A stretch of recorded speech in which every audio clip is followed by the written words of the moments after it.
आज union budget आ गया है और इस पर बात करने के लिए हमारे साथ केंद्रीय मंत्री अश्विनी वैष्णव जी हैं। अश्विनी जी, तीन महत्वपूर्ण आपके पास मंत्रालय हैं।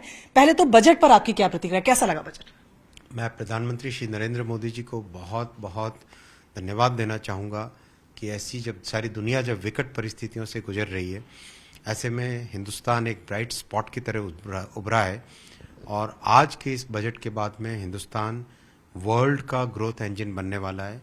दूसरी बात, समाज के हर वर्ग को, हर क्षेत्र को समावेशी भाव से इस बजट में रखा गया है। सर, रेल मंत्रालय की अगर बात की जाए, एक ऐसा सेक्टर है जो सबसे ज्यादा जॉब गिविंग भी है। ऐसे में जो एलोकेशन हुआ है, मंत्रालय की क्या प्लानिंग है और युवा क्या उम्मीद रखे रेल मंत्रालय से? Excuse me. रेलवे में बहुत ग्रोथ हो रही है। आप देखिए, 10 साल पहले कुल मिला के 4 किलोमीटर पर डे के हिसाब से नई पटरियां बिछती थी।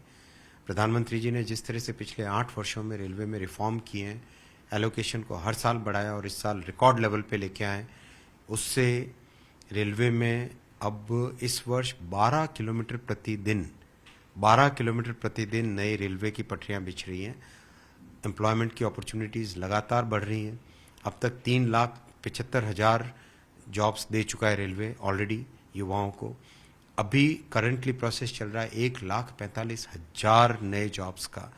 और देखिए, राजस्थान जैसे स्टेट में जहां हर दूसरे तीसरे महीने पेपर लीक होने की बातें होती हैं, रेलवे ने 1 करोड़ से ज़्यादा एप्लीकेशंस थी, लेकिन प्राइम मिनिस्टर साहब का, प्रधानमंत्री जी का देखिए किस तरह का ट्रांसपेरेंसी का काम है। उस काम में बहुत क्लियरली, बिना किसी पेपर लीक, बिना किसी कंप्लेंट के, एकदम स्मूथली 2 अलग अलग कैटेगरीज में 2 करोड़ से ज़्यादा एप्लीकेंट्स आए और स्मूथली एग्ज़ाम हुआ और 1,45,000 लोगों को रोजगार दिया जा रहा है।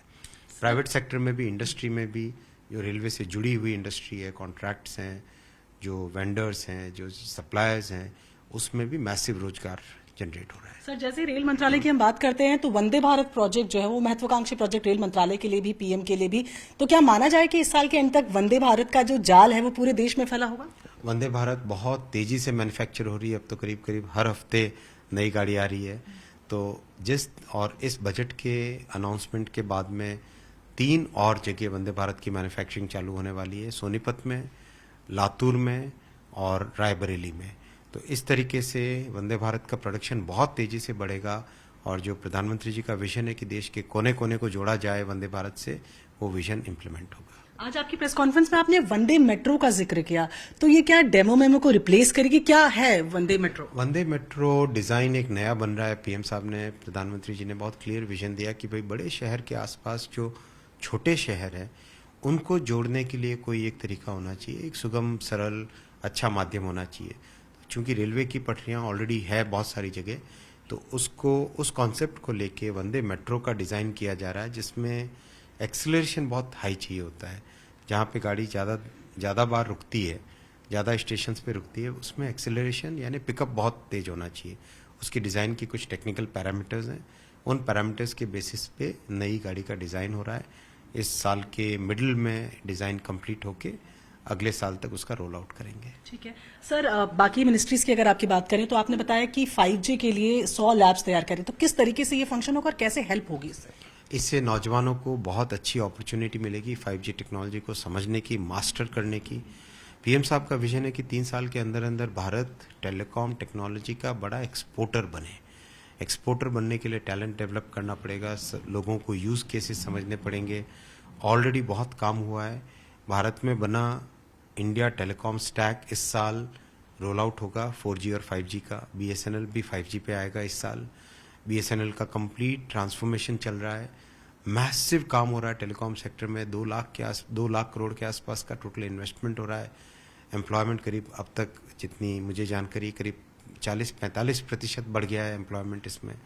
तो एक मैसिव सनराइज इंडस्ट्री बन के निकल रहा है टेलीकॉम सेक्टर। और उसी क्रम में ये जो लैब्स बनेंगी 100 इंस्टीट्यूशंस में, ये युवाओं के लिए बहुत नई अपॉर्चुनिटीज़ खोलेंगी। आर्टिफिशियल इंटेलिजेंस का भी आपने बताया कि सर्विस डिलीवरी के लिए वो किन किन सेक्टर्स में इस्तेमाल में आएगा, कुछ ऑपरेशंस में भी रहेंगे, उसकी कोई अभी प्लानिंग हुई है? बहुत उपयोग होगा आर्टिफिशियल इंटेलिजेंस का। वैसे AI दुनिया भर में पिछले 10-12 वर्षों से, 15 वर्षों से है ही।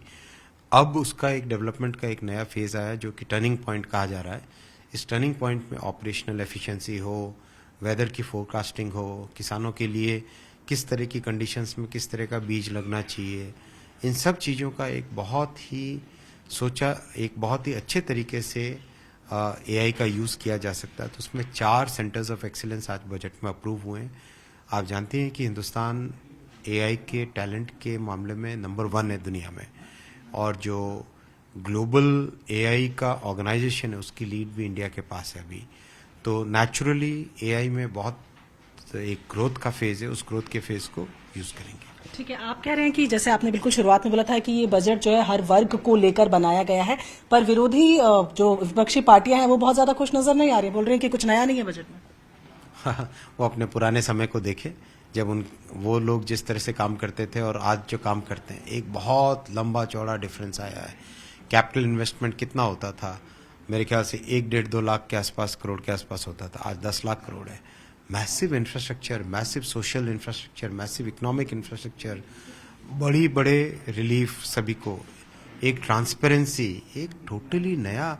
आज अगर सारी दुनिया हिंदुस्तान को ब्राइट स्पॉट कह रही है, और जब सारी दुनिया में डाउन टर्न चल रहा है इकोनॉमी में, हिंदुस्तान अप टर्न है, कुछ तो विशेष बात होगी। विपक्ष जब आंख बंद करके शत्रुमुर्ग की तरह अगर देखना न चाहे तो उनकी इच्छा है। चलिए, ये थे हमारे साथ केंद्रीय मंत्री अश्विनी वैष्णव, जो साफ तौर पर बोल रहे हैं कि इस बजट के बाद ग्रोथ इंजन की तरह इमर्ज करेगा नया भारत। वीडियो जर्नलिस्ट विकास ठाकुर के साथ प्रियंका कांडपाल, न्यूज़ 18 इंडिया, दिल्ली।